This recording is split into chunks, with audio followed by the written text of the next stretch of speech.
Christina here! And Jacob. Back for another review. And this time, we're going to take a look at Flamecraft. Oh.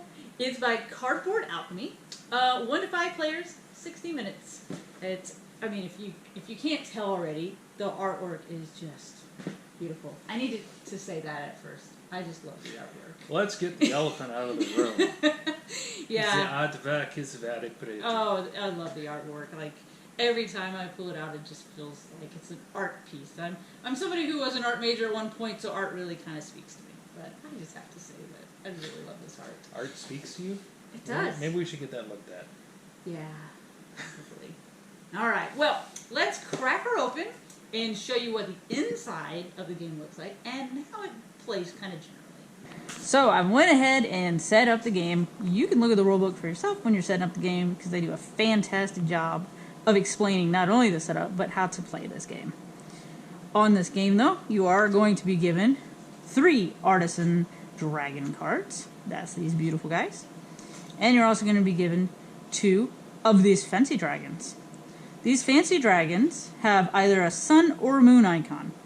The moon icon is scored at the end of the game, and the sun icon is scored during the game, and that is providing that you meet these conditions. So these are the fancy dragons, artisan dragons. On your turn, you are either going to be gathering or enchanting. Whichever you do, you're still going to have to visit a shop. So in this case, I'm going to show you gather. I would take my dragon. This is a Kickstarter edition, so it has a beautiful miniature. Standard ones would have these green meeples that are also really cute too. Anyways, let's just say I'm going to go visit the Smith Mart. By going to the Smith Mart, I would gain any of these icons, and if there was other dragons, I would gain those goods as well. So, I'm going to gain 2 iron. Next, I can place a dragon on the shop. Now this is, of course, if I meet the criteria. In this case, I would need to either have an iron or a potion dragon. Well, look at that. I have both. I'm going to go ahead and toss an iron guy, though. So in this case, I meet that criteria, and then I would gain a coin. This is a Kickstarter edition, so we're using metal coins right now. Next, I would be firing up a dragon.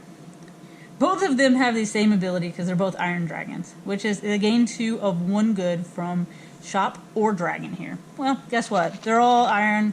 More iron for the fire. Then, the last thing is I could use a shop ability. A shop ability would be printed around here as an example. Here's one. Since this one doesn't have that, that would just be the end of my turn. Let's just say, though, as an example, that I had placed a 3rd dragon on here. I would go ahead and grab a card. This is a new shop, and just place it face down, finish my turn. At the end of my turn, I would flip this up, and we would get a new shop. Hooray! New shop! Now, instead of going and visiting a shop to go and collect and gather, I could come here and I can choose to enchant.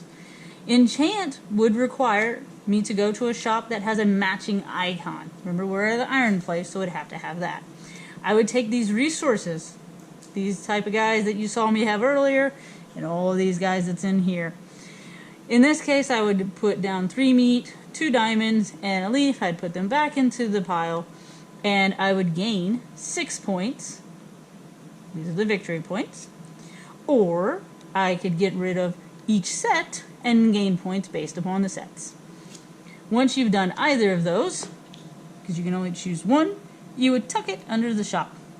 Lastly, just like Gather, you would fire up a dragon that's already there. You go until you have ran out of Artisan Dragons, or until you have ran out of enchantments. Once that happens, you do 1 more turn, and the game ends. And then you calculate any of those moon cards that I showed you earlier. Whoever has the most victory points wins the game. So that's Flamecraft. And one thing that I did want to mention is Lucky Duck is also involved with publishing. And if you have the Kickstarter version, they have the game trays inside, which is beautiful organization. Yeah. I mean, it's very well organized game. Yeah, and even if you don't have the Kickstarter version, there's so many beautiful components to this game. One thing that I absolutely love about a game like this is anthropomorphic or animal games. Those are always games that always speak to me. I know Creature Comforts is one of them that we grabbed. We've played Mice and Mystics, so a lot of times if it has an animal on it, I'm probably going to give it another hard look. And this also has dragons. Like, that's so awesome. I love dragons and the whole fantasy theme there. And then what I think is really cool about it is it's a worker placement game, which for us is kind of a hit or miss on worker placement games.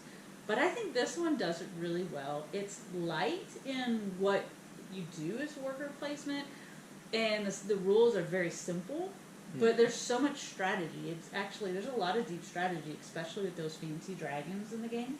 Yeah. Because you've got to really think, you know, I've got this in-game ability, I can keep racking up points during it, and a lot of times this is what happens. You beat me with the in-game. This guy wins on in-game so many times. What can I say? I'm a long-term thinker. He is. So there's a lot, it rewards that strategy. But then, of course, you do want to kind of go ahead of the pack and get some points kind of early on in the game, too. That's typically what I do. But you need to think of the end game as well. And that's where this game kind of really rewards strategy. Every time we pull out this game or I just see it on the shelf, it just beckons to me. I want to play it every time. I really do enjoy this game. It's a game that maybe you might want to check in if you want to kind of maybe introduce somebody to worker placement games. Maybe you yourself like it. Maybe you don't like worker placement games. This was a game that might actually make me rethink about whether I like worker placement games, because I think I actually do after playing this. Oh, wow. Or at least I should say I'm willing to give worker placement games more of a chance than I did before. Usually when it comes to worker placement games, that's kind of more something that I gravitate towards. Yeah, I mean, I just like kind of telling them what to do. You do this, meeple, and you do that, meeple, but don't you do that, meeple. I guess I'm maturing more as a gamer, maybe, is what it actually boils down to. We don't mature. No? We level up. Oh, there you go. What do you think about the game? Oh, this is it's a fun game. I like the artwork to it. I like the mechanics of it. I like how you get it out there, and it is fairly straightforward to get going. I mean, you can only do a couple things each turn, and most of the time it's like, you know, you start explaining it, and there's games out there that when you explain it, it's kind of the deer in the headlights look. You can tell that the person you're talking to, you're going to have to explain this again, maybe again. Especially if they were on their phone whenever you were explaining it the first time. Even if they're not on their phone. He's looking at you, Eclipse. But a game like this, it's straightforward. This is what you can do. But then, even though it's, you know, fairly simple to get into, there is actually quite a bit of depth to it. Yeah. A lot more than you would expect by the cutesy dragon art. Yes.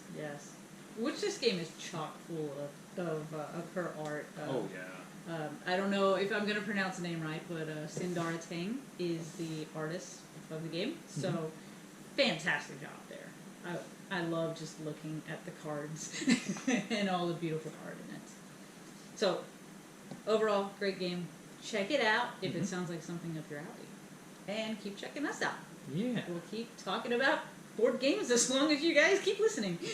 And probably even beyond that. Yeah, probably. We just kind of like talking about board games. But, you know, hey, it's more fun to sit and watch us, isn't it? I don't know.